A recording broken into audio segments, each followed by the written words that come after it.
Hello, everybody. It's me, Ross, and welcome to another edition of the League One Lowdown, where I speak to fans, journalists, and podcasters from each League One club to get their thoughts on the coming season. Today, I'm joined by Matt, Gills in the Blood, to get his thoughts on Gillingham this season. Matt, thank you very much for joining me. Introduce yourself. Let us know your history as a Gillingham fan.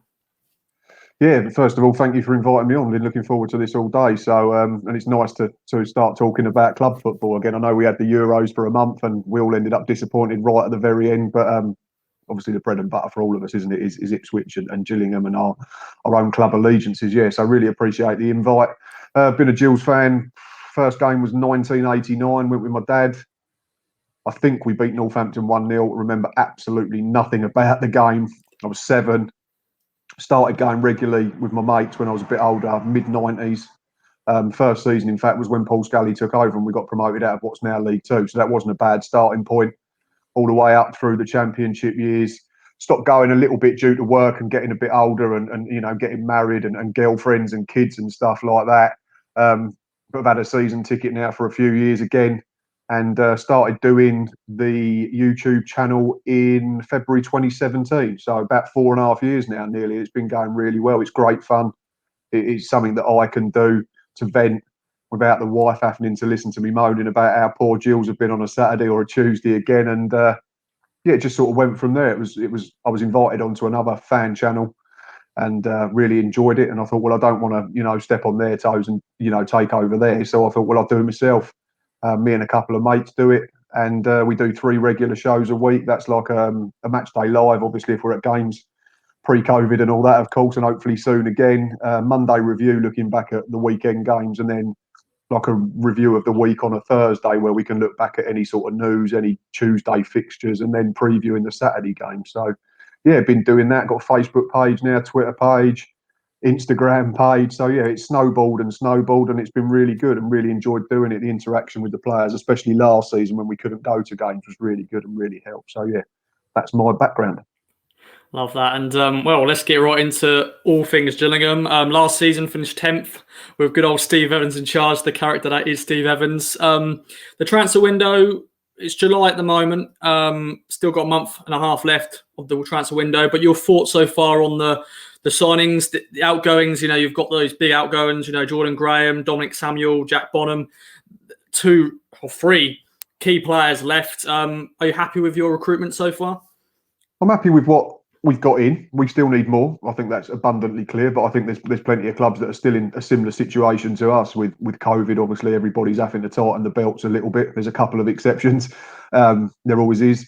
But yeah, generally pleased with what we've got in. I think we've got 6 through the door. Ollie Lee's 1. He was the first one, but obviously he was on loan second half of last season. He was on loan the season before, so it's not really a new signing. It's just making sure that we've got him on a permanent basis, which I think is a really good bit of business. He knows the club. He's very good at this level, still a decent age. Max Amar came back from Bristol Rovers, who got relegated. So if you look at it at face value from the outside in, you're probably thinking, well, why are you going after a centre-back that's just finished bottom of the league? But Max Amar played 250 games for us, so he knows us inside out.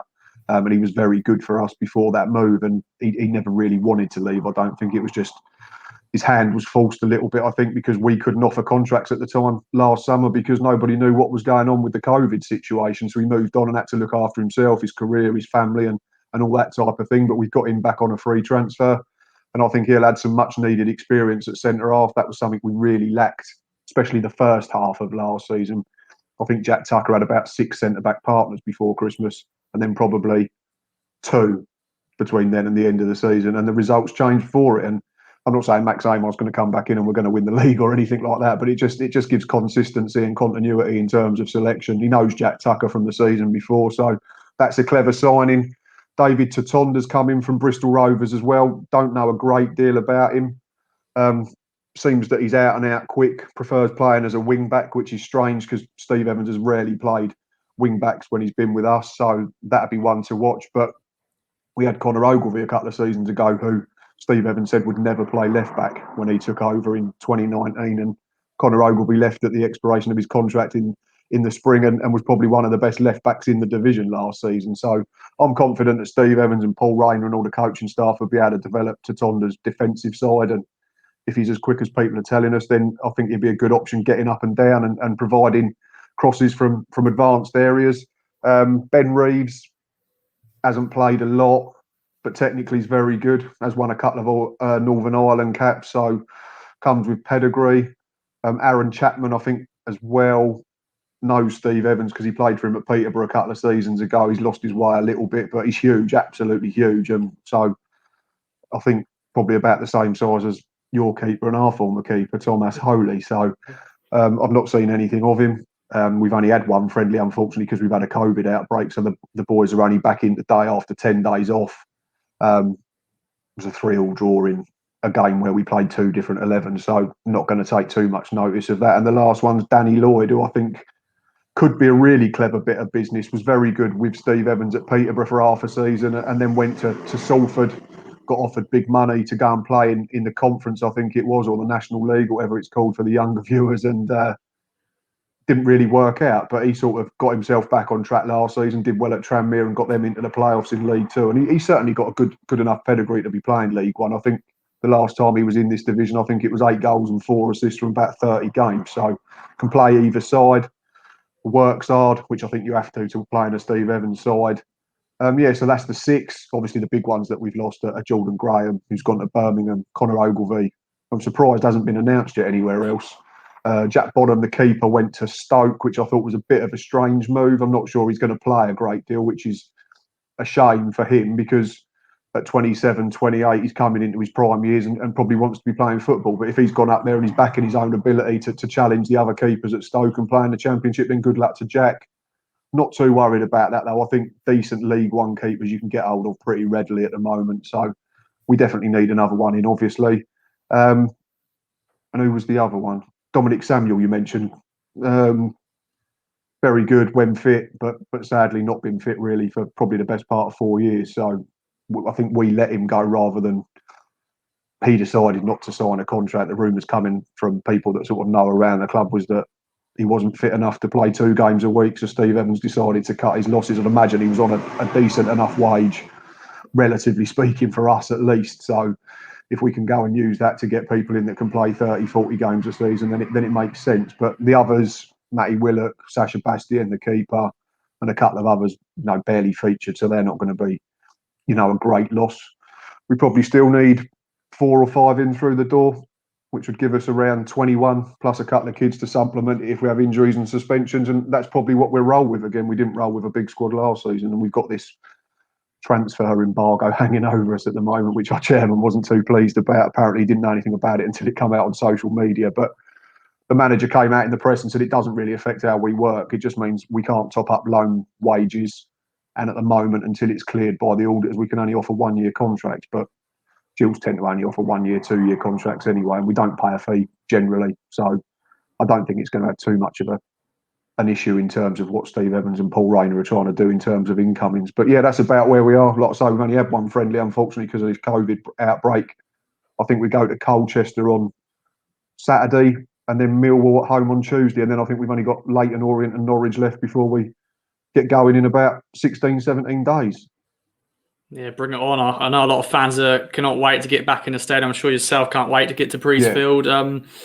Let's talk about key players for yourself. We'll be playing Gillingham on Boxing Day, so a long way away. Half the season's already gone by then. But which players would you say will be your key players? As you said, you lost those. I completely forgot. I didn't mention Connor Ogilvie because he was a player that impressed me when he played against Town last season. I'm shocked as you are that he hasn't found a club yet. But maybe he's just waiting to get that right offer, and we'll see where he ends up. I don't know if he'll find a Championship club. Definitely any League One club would love to have him. But what's the key players for you we need to watch out for Gillingham next season? I think at the moment, because we're still, a couple of weeks away from the season and we've not played a lot of football, I'd have to go for 2 that were in the existing squad. So that's probably Verdane Oliver. If he can replicate his numbers from last season, then you're looking at 17 league goals, 20 in all competitions. That's going to give you a chance. Stuart O'Keefe as well, one that'll probably go under the radar for most people that don't watch Gillingham every week, but he's been very good in the 2 years that he's played for us. Unfortunately, broke his leg in a League Cup first round game last season against Coventry. And we didn't get him back till the middle of January, which was ahead of schedule. I thought he'd be out for the season at first, but he was superb when he came back in. managed to rack up 12 bookings, I think, as well in half a season, which has got to be some sort of record in recent years. And yeah, he just does everything that you want him to do in terms of a shield in front of that back four, which is he breaks up play. He's horrible to play against. He'll kick you, he'll pull you, he'll bite you. He'll probably do anything he can to make sure that Gills are on the front foot. And then he goes and gives it to those players that can move us further up the pitch and create damage in the final third, like, you know, the Jordan Grahams last season, the Dane Olivers. Carl Dempsey's still at the club at the moment. Hopefully we can keep hold of him because he was very good as well. But yes, for me, if I had to pick two now, for Dane Oliver and Stuart O'Keefe. And going into, it's still early days, it's going to be very much a shot in the dark sort of prediction. You know, we've still got the transfer window to get sorted. But for yourself, at this precise moment, Gillingham finished 10th last year in League One. What's your feelings right now going into the season? Well, our fans are on social media, and I'm sure all fan bases are the same. We all get a bit impatient, and we've not signed someone for a couple of weeks now because of this COVID thing, or whether, well, that's what people are surmising. But we finished 10th last season. We finished 10th the season before on points per game. We jumped above you, didn't we? I think because of one game less or whatever it was. I think we've got around 7 players that you'd class as were in the first 11 for the majority of last season. So I don't think that's a bad starting point. But obviously we need more in. So I'm not going to be going, you know, too mad and saying we're going to get promoted. But to be quite boring, if you had to put me on the spot now, because I do my own season preview video nearer the time. But if you had to put me on the spot at the moment, I'll probably be quite boring and say we'll probably finish around 10th again. Would you be happy with that? Yeah, I don't think that'd be a disappointing season. I mean, obviously, we want to improve again on the 2 10th place finishes, and that's what we'll be aspiring to. I've got no doubt about that because Steve Evans and Paul Rayner are not the type of people that will just let people rest on their laurels. But at the same time, we have to be wary of the fact that this is a very strong League One and a very open League One, and you've probably got 16 teams, I'd say, that can think they can get in the top half, and you've probably got 12, 14 teams that think they can get in the top 6 or the top 2. So there's going to be quite a lot of clubs that are going to be disappointed. There's going to be quite a lot of clubs that are probably finishing lower than they should do. But we'll be hard to play against. We'll ruffle feathers. We'll probably get moaned at because we don't play the right way, because we're too direct and Steve Evans an arsehole. But music to our ears if we're hearing that, because it probably means we're winning football matches. But yeah, I'd be happy with 10th again. Obviously, we all want to try and push on and get into that top 6. But there's a lot of good clubs, and there's a lot of clubs that perhaps didn't do as well as they should have last season that I think will improve. The likes of Burton, Shrewsbury, Wigan, been very good in the transfer window so far. So it's going to be a tough league, but it's certainly one that I'm excited about. And like you say, it'd be great to get back into grounds and watch teams properly rather than sat at a table watching it on a laptop. And yeah, very excited about the prospect of hopefully a COVID-free season that could prove to be one of the best in League One in recent years. And of course, you know, Ipswich Town, Gillingham, it was sort of the battle of Steve Evans and Paul Lambert, but now we've got Paul Cook in charge. You know, Gillingham ruined Paul Cook's first game in charge, that 3-1 win at Priestfield, sorry. What do you think those sort of games are going to be like? You know, once again, I know I mentioned it was Boxing Day, we're going to be playing you, but do you think there'll be tight games once again when we play you? It's hard to tell, isn't it? Yeah, I suppose if you sit here now, you go, yeah, you'd imagine it'd be 2 good sides having a go. We'll be competitive. Paul Cook's competitive. Steve Evans is competitive. So you know what you're going to get in that sense. But obviously, you don't know what the comparative form will be at the time. You don't know who's going to be injured, suspended, who's going to be playing well, who's not going to be playing well. Maybe we should just talk about the 3-1 win last season instead then. What's your thoughts on, as an outsider, seeing Ipswich Town, you know, got new owners, Ed Sheeran, the sponsors, Paul Cook, this will be his first full season in charge, you know, the business we've made so far. What's your feeling on with Ipswich Town? Do you think we'll be up there this year? Always called their promotion contenders because we're a big club in League One. Oh yeah, definitely. You've got to be. Yeah, you are. You're one of the biggest ones in there historically, and in terms of the facilities and everything about you at the moment. So there's no doubt in that at all. I actually, because I co-host at the Third Tier podcast as well, and I said I backed Paul Cook to maybe give you a late push towards the playoffs last season, but it never materialised. And I think what he's done is he's realised that there was a lot of deadwood. I think it must have been 15 upwards that have gone. Most of them have gone to Colchester, I think, haven't they? Pretty much. Some sort of weird retirement home for ex-Ipswich players. But I think what you've brought in so far is very good. Wes Burns, very good at this level for Fleetwood. Lee Evans will be solid, I think. The one that excites me, I think, is Raheem Harper. I think a lot of potential. I know he was linked with some big clubs a couple of seasons ago. I think like Tottenham's, Liverpool's. I think Juventus might have had a sniff around, but for one reason or other, it's not really happened in the last couple of years. But you never know if he gets games. He looks to have all the tools. He's a big lump. He's athletic. I think looking at him, and I think he could be a very good player at this level. Macaulay Bond's done it at this level, so I think that's a good signing. He was good at Leyton Orient. I think he was decent for Charlton. Joe Pigotto's probably the signing of the window for me at the moment. To get him on a free transfer is unbelievable business. I think there was people in the Championship looking at him. 23 league goals last season. I think he accounted for about 45% of their goals as well. So if he's doing that in a side that's struggling, that doesn't generally score loads, that doesn't create loads of chances, you put him in a team that's, you know, got Scott Fraser. There's another one. Really good signing from MK Dons. My only concern with Ipswich at the moment is probably defensively. You probably need to still improve there. I mean, you've let a lot of people go. Last season, you were so pedestrian defensively. It was so easy to play against. I think if you played a high line and people got in behind, and we did that to really good effect, I think in the home game, the 3-1, especially the second goal, I think it was the counter-attack, and sort of within 10 seconds, we were from our 18-yard box and it was in the back of your net, and it was fairly easy to do it as well. So I'd imagine he's got to bring people in there. But yeah, I think he'll be right up there. There's still a couple of weeks to go before the first game. There's still a few weeks till the window ends. Cookie knows how to get out of this division. He's done it plenty of times. He's been promoted with Chesterfield, with Portsmouth, with Wigan. If you don't get in the top 6, I'd be very, very surprised. Let's put it that way. Yeah. And of course, I know as Town fans, we're not saying we get sick of Gillingham, but we've got you in the Papa John's Trophy as well. So we'll be playing you 3 times. So that'll be interesting, the Papa John's Trophy. I think 2 trips to the Gillingham. I do like Gillingham, but I know the fans in those terraces or the scaffolding, I'll be very cold on Boxing Day, so there'll be some freezing people there. But Matt, it's been a pleasure. Thank you very much for joining me. No problem at all. Really enjoyed it. Thanks, mate. Man. Well, I hope you guys have enjoyed. Let us know in the comments down below your thoughts on Gillingham this season in League One, and we'll see you next time for the League One Lowdown. Bye-bye for now.